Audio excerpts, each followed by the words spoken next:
வணக்கம் ஃப்ரெண்ட்ஸ், வாங்க நம்ம உப்பு புளி காரம் கிச்சன் சேனலுக்கு எல்லாரையும் வரவேற்கிறேன். இன்றைக்கி என்னென்னா, நம்ம கிராமத்தில் அந்த தட்டைப்பயிறு குழம்பு சொல்லுவேன் இல்லையா, தட்டைப்பயிறு அதை காராமணி, வெள்ளை காராமணியும் கருணக்கிழங்கும் போட்டு ஒரு குழம்பு தான்.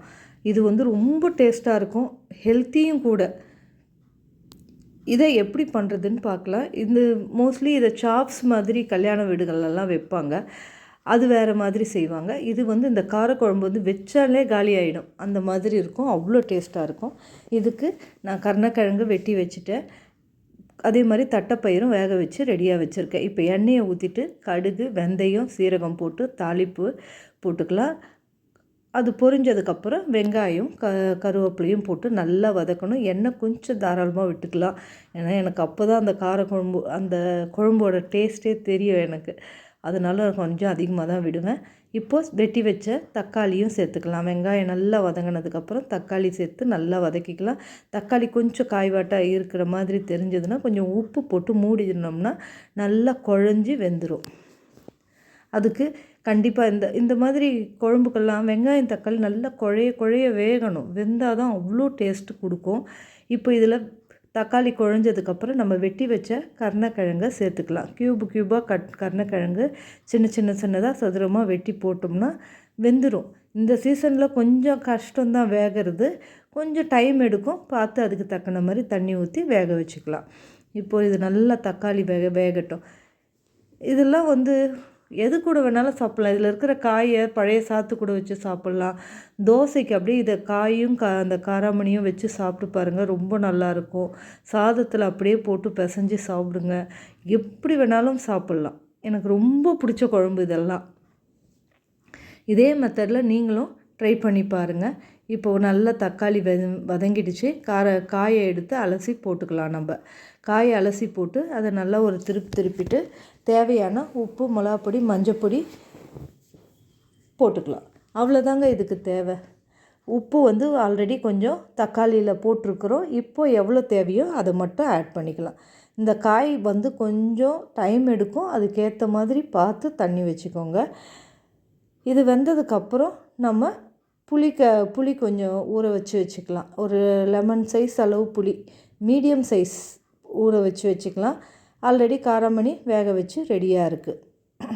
இதை நல்லா திருப்பி விட்டுட்டு மிளகாப்பொடி, மஞ்சப்பொடி, உப்பெல்லாம் போட்டுக்கலாம். கேட்ரிங்லலாம் இது ரொம்ப செய்வாங்க. இதை எப்படி செய்வாங்கன்னா, அவங்க தேங்காயெல்லாம் அரைச்சி ஊற்றி ஒரு சாப்ஸ் மாதிரி செய்வாங்க. இது கூட மொச்சக்கொட்டை ரொம்ப சூப்பராக இருக்கும். இந்த கருணக்கிழங்கு மொச்சக்கொட்டை குழம்பு இன்னும் அதுவும் இதே லெவலுக்கு தான் இருக்கும், ரொம்ப சூப்பராக இருக்கும். இதெல்லாம் அந்த காலத்தில் கிராமத்தில் அதிகமாக நம்ம செய்வோம். இப்போல்லாம் யார் காரக்குழம்பு இந்த மாதிரி புளிக்குழம்பு வைக்கிறனாலே ஓடுறாங்க பசங்க எல்லாம், ஹெல்த்துன்னு. இதுவும் ஹெல்த்தி தானுங்க, இதில் இருக்கிறது ப்ரோட்டீனு. பருப்பெல்லாம் என்னங்க ப்ரோட்டீன் தானே, அது புரிய மாட்டேங்குது பசங்களுக்கு. இப்போ அந்த உப்பு கொஞ்சம் சேர்த்துக்கிட்டேன், தக்காளியில் போட்ட பேலன்ஸ் போக இதுக்கு ஏற்ற மாதிரி உப்பை சேர்த்துக்கலாம். மிளகாப்பொடி, மஞ்சப்பொடி தாங்க. நான் மேக்ஸிமம் என்னோடய சமையல் பார்த்திங்கன்னா கரம் மசாலா பொடி அதிகமாக யூஸ் பண்ணவே மாட்டேன். நான் அப்படியே யூஸ் பண்ணாலும் வீட்டில் அரைச்சி வச்சது தான் யூஸ் பண்ணுறது. மஞ்சள் தூளே நான் வீட்டில் தான் அரைச்சிக்கிறேன் இப்போ, அது கூட கடையில் வாங்குறது இல்லை. அதுக்கும் இதுக்கும் எவ்வளோ டிஃப்ரென்ஸ் இருக்குது தெரியுங்களா? மஞ்சத்தூளுக்கு நம்ம வெளியே வாங்குகிற மஞ்சத்தூளுக்கும் நம்ம வீட்டில் அரைக்கிற மஞ்சத்தூளுக்கும் நான் அது எப்படி நான் அரைச்சி நான் ஸ்டோர் பண்ணுறேங்கிற வீடியோ ஒரு நாளைக்கு போடுறேன்.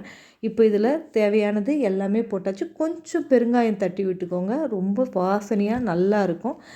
என்ன ஒரே ஒரு இதில் எனக்கு குறைன்னா கொத்தமல்லி இல்லை. கொத்தமல்லி போட்டோம்னா அது ஒரு லெவல் தான் டேஸ்ட்டு. எப்போ பாரு கிடைக்க மாட்டேங்குது, தனியாக கட்டாகவும் கொடுக்க மாட்டேங்கிறாங்க எங்கள் ஏரியாவில். அது கொஞ்சம் தட்டுப்பாடாக தான் இருக்குது, கேட்டாலும் தரமாட்டாங்க. அப்படியே கேட்டு மிஞ்சி தந்தாங்கனாலும் 30 ரூபா 40 ரூபா கட்டு. அப்புறம் எதுக்கு, சரி இருக்கிறத நம்ம என்ன பெரிய சமையல் வேறு யாருக்குனாவா சாப்பாடு போட போகிறோம், நம்ம தானே சாப்பிட போகிறோன்னு நான் கொஞ்சம் விட்டுடுவேன். இதில் நல்லா வேகட்டுங்க, வேகணும். அது ஒரு டைமில் காய் வேகாது, நீர் சுண்டி போயிடும்னு சொல்லுவாங்க இல்லையா வெயில் காலத்தில், அதனால் கருணக்கிழங்கு வேக டைம் எடுக்கும். இப்போ வெந்துச்சான்னு பார்த்துட்டு நம்ம அதுக்கேற்ற மாதிரி புளியை ஊற்றிக்கலாம். ஆனால் பொறுமையாக தாங்க வேகும். இப்போது புளி ஊற்றிட்டு காராமணியும் சேர்த்துக்கலாம். எல்லாத்தையும் போட்டு கலந்து விட்டு கொதி வந்ததுன்னா சும்மா சூப்பரான நம்ம தட்டைப்பயிறு கருணக்கிழங்கு அதான் காராமணி கருணக்கிழங்கு காரக்குழம்பு ரெடி ஆகிடுச்சு. புளிக்குழம்பு காரக்குழம்பு எப்படி வேணாலும் சொல்லலாம். அவ்வளோ நல்லா இருக்குங்க இது.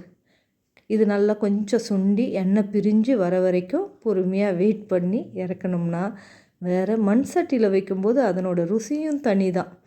சாதாரணமாக நம்ம பாத்திரத்தில் வைக்கிறதுக்கும் மண் சட்டியில் வைக்கிறதுக்கும் ரொம்ப டிஃப்ரென்ஸ் இருக்குது. அதனோட ருசியும் தனி தான். காலையில் இவ்வளோத்தையும் அர்ஜென்ட்டாக செய்கிறோம். எங்கள் வீட்டு குட்டி வேறு ஒன்றும் சும்மா இருக்காது, கிளம்பாது. அதையும் கிளப்பி விட்டுட்டு எல்லா வேலையும் முடிக்கிறதுக்குள்ளே போதுன்னு ஆகிடும். இந்த மாதிரி வில்லேஜ் ஸ்டைல் குழம்பெல்லாம் யாருக்கெல்லாம் பிடிச்சிருந்தா சேனலை லைக் பண்ணி சப்ஸ்கிரைப் பண்ணி சேனலுக்கு சப்போர்ட் பண்ணுங்கள். இப்போ தான் ஆரம்பிச்சிருக்கேன் சேனலை.